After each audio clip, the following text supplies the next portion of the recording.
Hi, this is Todd from Sniping, Rhino Ranch. Today's the 3rd of July, and so for today's Stuff on Saturday video, I'm going to talk about why this date is a big date in my life, mostly because this is the day I lost my father. So I'm going to talk about what happened, how it affected me, and more importantly, how it affected my relationship with my own children. But before we get into that, if you're not a subscriber, hit that subscribe button and the notification bell so you don't miss any of our upcoming homestead related videos. That being said, let's get into the video.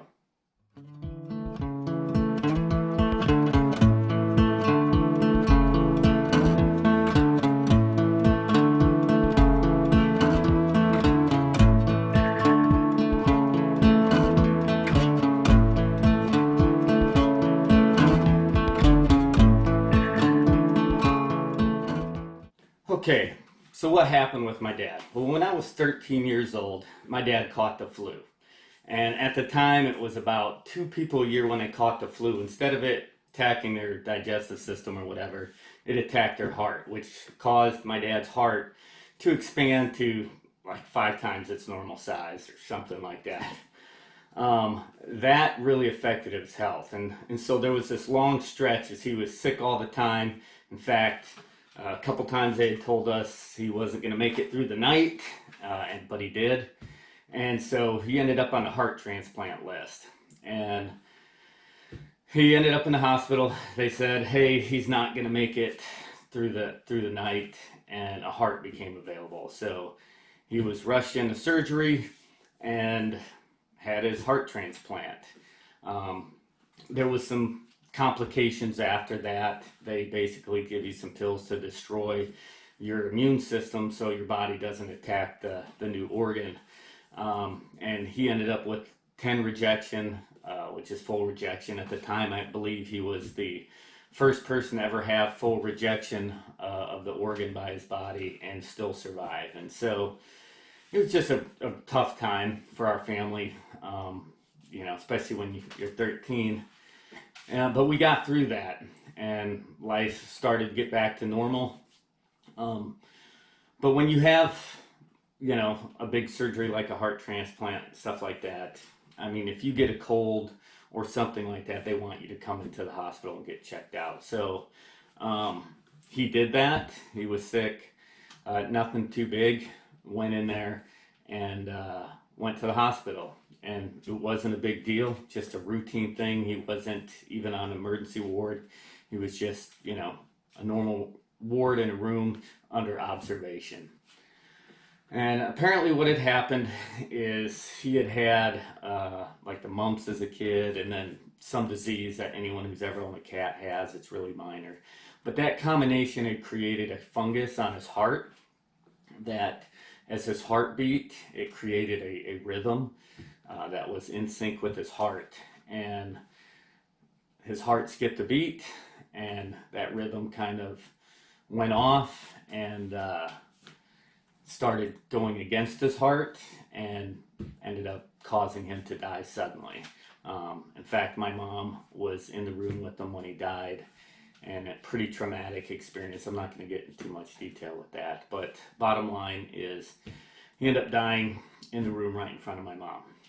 So she comes home, she's in shock. I had just turned 14. I'm a twin, so me and my brother had both turned 14, and we're sitting at the house. I'm in the back of the room. And I hear my mom say, boys, can you come in? And, I've got some good news for you. That is, of course, is not what she said, but that's what I heard. So, we all go in to the living room area, sit on the couch, and, again, she just watched her husband die. And so she just, hey, your dad's dead. And, I mean, you want to talk about just getting steamrolled, like, that's not good news.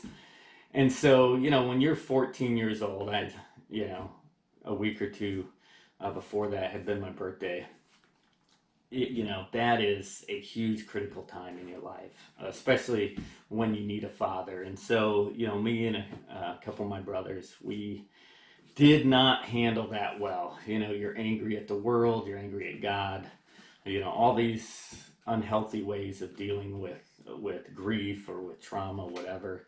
We pretty much did it. And so, over my high school life, we had been living in Kentucky. We moved to Wisconsin and did high school there.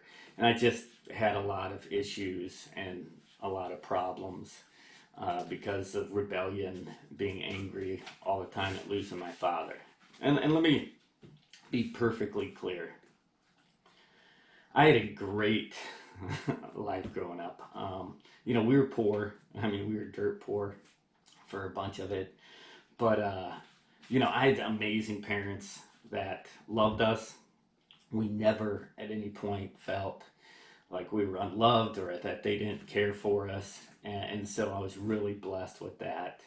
And, couldn't have asked for better role models. Both my father up to that and then my mother and how she dealt with, becoming a widow at a young age and then having to raise 4 boys by herself and 3 of them which are getting in trouble all the time.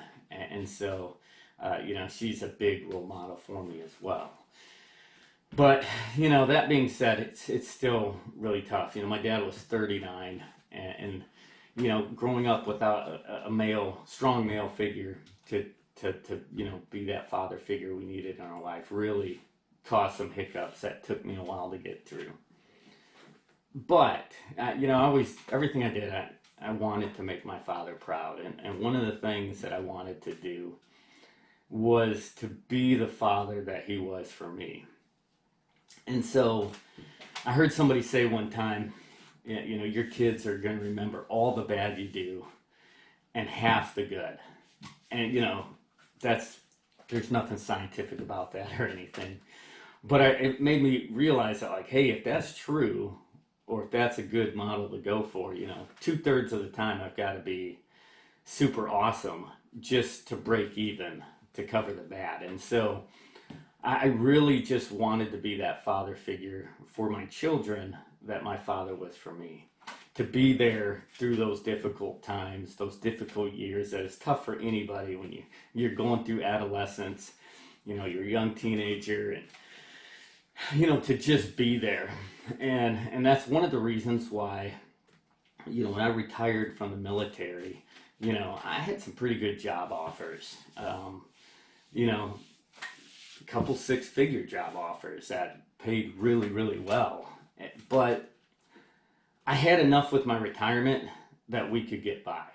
And so, while it would be nice having that money, because things do get tight, especially out on a homestead, I chose that I wanted to be here and be a part of my son's life as they were growing up. And so, in a way, losing my father and having to go through all those years without a father being around when it was so critical in my life has led me to where I'm at. And, money does not bring happiness. It didn't when I was growing up. I mean, we were always happy, even when we were, sharing a bed, rotating who got to sleep in the bed for the night. But, I chose, hey, I want to be present for my children, especially during these critical years. And so, I do some stuff. It's not like I'm lazy or whatever. And if you're on a homestead, you never can be lazy. But I get to spend every single day pretty much with my family. I get to be there when they're doing school. I get to be there mentoring them on different things, how to work on a car, how to work in the yard, how to run a chainsaw, all these things that you want to try to teach your children to do. But I get to be a large part of their life, and especially because we homeschool, I get to speak into their life more than they're not being taught anything in school because they homeschool, so that's not an influence in their life. We live remote, so there's not a lot of peers that are speaking into their life and influencing them. I get to be a huge influence in their life, and I get to be a father, especially during these critical years. And while the 3rd of July, it took me a decade before I wasn't messed up after that. And, July 3rd, 1988, when he died, what is a long time ago.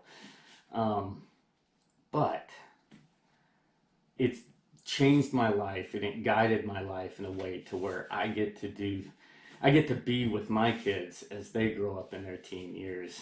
And that is just absolutely critical. I remember when I almost got killed on my last combat tour when I got wounded, thinking, man, Lord, please, I don't want my kids to grow up with a father like I did. And you know, he answered that prayer.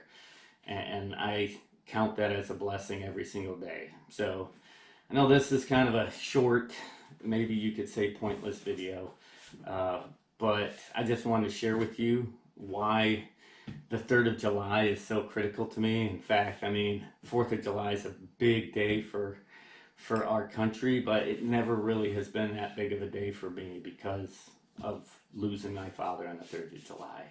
So hopefully you've enjoyed this video. I know I've rambled, I apologize, but you know, as always, hit that like button, leave a comment, tell us, you know, maybe you've lost somebody. How did that affect you? And as always, if you're not a subscriber, hit that subscribe button and the notification bell so you don't miss any of our upcoming homestead related videos. This is Todd from Sniping, Rhino saying, have a great day and have a great 4th of July weekend.